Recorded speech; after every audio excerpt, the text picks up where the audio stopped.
Give me a few minutes of your day and I'll give you 3 tips on how you can travel the world with more adventures and more stories like this. I'm on my 41st country in Ecuador. This is my first time down to South America, my first time to a Latin country like this for this extended period of time. Mi español es super poco, like poquito. It's been an amazing trip so far. Part of it was with family and we were having a vacation here. And tip number 1 is don't plan a part of your trip. Yes, that's right. Don't plan anything. So we had our places booked where we were going to be staying when we were here with mom and pops. It was super amazing having that time together. And they're back in the States and I decided to stick around and not plan anything. I don't have any of my places booked. I don't have any of my travels. I don't have anything on my bucket list. It's just unplanned adventures. It began a few days ago, yesterday being 4 different buses, local buses, not tourist buses, where I am in the middle of nowhere, center of the country. Haven't seen a gringo, white person, other international anywhere. And listening to amazing music like this. This is my 2nd bus ride for today. Tip number 1 is don't plan anything because you don't know what you're going to expect. You just wake up in the morning and you just start looking at a map, or you start going in a direction, or you go down to the bus stop, whatever your heart feels like doing, and just see where you end up. And part of traveling is not just about the destination, but actually about the traveling. And speaking of which, looks like I had the wrong time to begin recording this because we're just pulling up to our next bus stop. And I'm at the next station and found the place to get the right tickets to continue my journeys into the mountains. Gonna head up to something exciting, I hope. And just enough time to get a quick snack and hop on bus 34.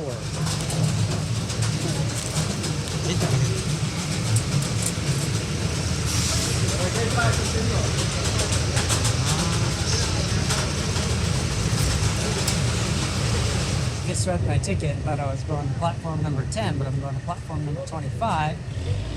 Looking for a blue bus. Found it.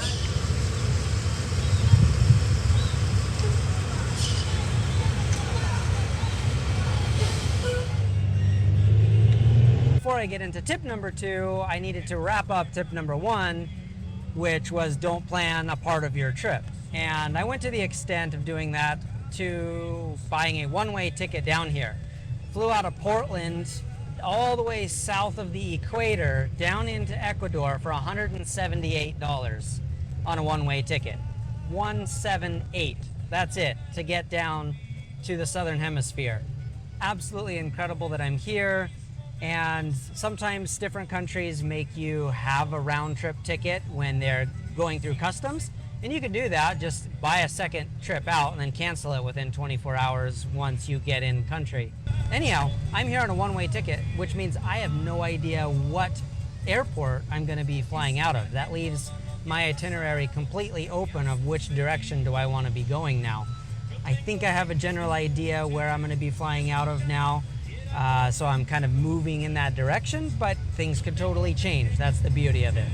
Tip number 2 comes after my 4 buses yesterday. Get off the bus and I'm asking a guy, hey, where can I stay? And he just points across the street in one area.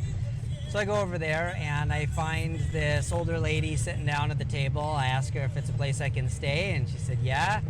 And so just as we're kind of going over a couple of the details of it, and I'm just staying for one night, it just starts downpouring, like a torrential downpour of rain. And if you hadn't seen my YouTube short on that, go watch that. It's pretty fun. It was just the roads turned into rios, just rivers of water.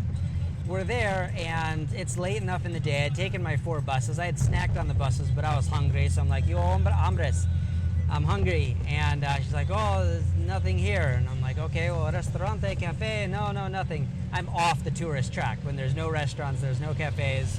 I'm up into some residential area. This lady runs a hotel of sorts. She's like, oh, family's coming. And so we order a whole chicken together and some papas and potatoes.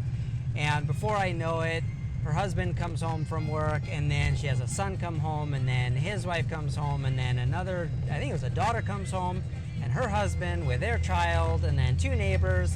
And before I know it, I'm in this house full of people. We're all devouring this chicken with a bunch of potatoes. We're having a blast. I'm like, have no Spanish, and so I'm just listening to everything that I have. One guy comes in and he drops a fruit. I'm like, hey, yes, what's that? And he starts telling me about this fruit, and he's like, you haven't had it? And I'm like, no. And these guys don't have a single word in English, so I'm getting by with what I have. And so I'm just listening to him talking about these fruits, and from what I can discern where they're coming from. And this is tip number 2. I'm showing interest in the conversation at the table, and I'm listening as best as my ability is, which is very limited, but just looking at their facial expressions and reading their lips and seeing how they're looking at each other. And some are like saying exclamatory sentences, some are asking questions, and some are showing surprise. So anyhow, these fruits are coming from this certain part of Ecuador, and they grow off of a cactus, and it sounds really interesting, and they're saying how you can only eat part of it, otherwise it'll flush everything out of you, and we're all laughing together. And the guy's like, oh, you haven't had one? So he runs back out to his van. He comes back in, not with one, but with 2.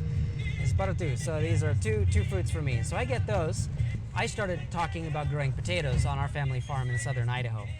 So I show them some pictures of the large russet potatoes that we grew down there, and they're all wow, and they're talking about their large fruits in Ecuador. So we found common ground over agriculture in this conversation, and so he wanted to share some of his fruits with me. So he gave me these 2 fruits, and I was like, oh, it's going to be perfect for desayuno, for breakfast. And you're only supposed to have half, otherwise it'll give you the runs. So I wake up the following morning, and I come down, and there's a whole different set of people there, and I'm asking if the mujeres from the last night is there, the woman from before. She's not, she's working, and so I try figuring out a couple things and where I'm supposed to go, and I said, oh, there's something for you. And so they come out with a bag, and it's a bag full of this fruit, pitahaya.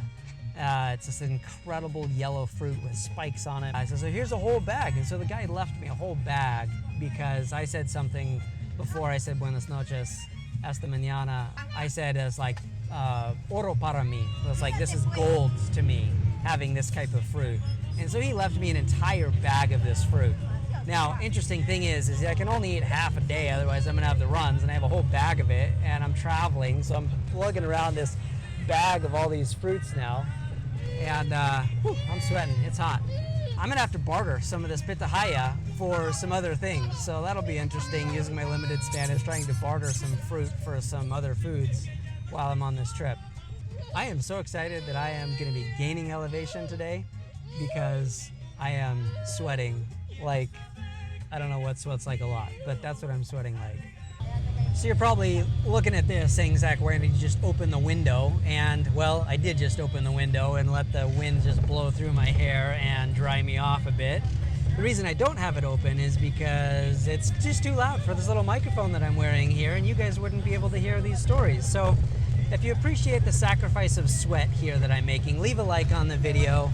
And I'm keeping the wind out of the mic, I'm keeping the diesel engine of these old buses off, and the city noises. So anyhow, you can hear the story and the lovely Latin music that's playing in the background here on this bus without AC. Tip number 3, continue the story. I leave that place that I was staying, bag of fruit in hand, and I had to get directions to the Servientraga, which is the place where you mail things, because I had inadvertently left a key to one of the places that I'd stayed at with my mom and pops and brother and his wife, and it was in my pants pocket, and I hadn't worn my pants in a while. I'm like, oh no, I have this key. So try to figure out how to ship something in a foreign country, in a foreign continent, you don't speak the language, and you got to get cellular numbers and ID numbers and WhatsApp confirmations and full names and when to pick it up at the office and when to ship and how much it costs. Anyhow, got all that figured out at this little Servientraga with this young kid who was back behind the desk, and it should be on its way, and it should arrive mañana is what I've been told. So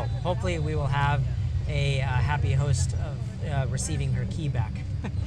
But tip number 3 is wrapped up in my conversation with this young kid who's helping me get all this stuff figured out and getting the key in the right direction. I then ask, where's the bus stop? And I could hop on my phone, I could do a search, I could join some Wi-Fi somewhere, or I could ask local. And that's the 3rd tip, is be friendly and ask local. And I'm just having a good time with this guy, And he says, oh, well, just down that way. And then he's looking at the time. And he's like, oh, I could go on my lunch break. And so he locks up the place, all these gates and everything. He comes out, and I think we're going to be walking to the bus stop or the terminal where I need to get a ticket for my next stop. And then he walks right over to a motorbike and starts it right up. And he points at the seat. I'm like, okay. So before you know it, I'm riding on the back of this motorbike. Fortunately, I am packing one small personal bag. It's not super heavy, otherwise it'd be like being thrown back if I was packing 40, 50, 60 liters or something. And I'm sure he's gonna go back and tell his friends that he got this bearded American riding with him on the back of his motorbike, and we just had a good time together. So he drops me off, he points at this red bus, and he says, there's the bus. And there's no terminal or anything because this isn't a big city. I just stopped in the middle of nowhere based on some guy at the previous city. He said, hey, this is more beautiful. And just pointing at a map of like this place or this place. So all of this is just not using phones. So tip number 3 is wrapped up in rely less on your technology, be friendly with the locals, ask the locals questions on where to go, and you may just find yourself on the back of a motorbike. And I hop into the bus and I say, ¿Cuándo te vas? When are you leaving? And he says, 2 minutos. Bienvenido. And I'm like, wow, no way. Okay, so I hop off. I get 2 quick pastries for 15 cents a piece, jump on, he starts up the diesel engine, and we're off. So I take that bus to the next stop, get out of the terminal, which you saw, found the ticket, and hopped on this bus. This bus was $4.10, and I thought, oh, that's kind of strange. Maybe I'm getting white taxed here because of my white nose. Well, mine is red from being sunburned here so much, but anyhow, the white tax of just charging foreigners more because they know they can't. But the receipt actually says $4.10 here for this bus that's just under 4 hours long.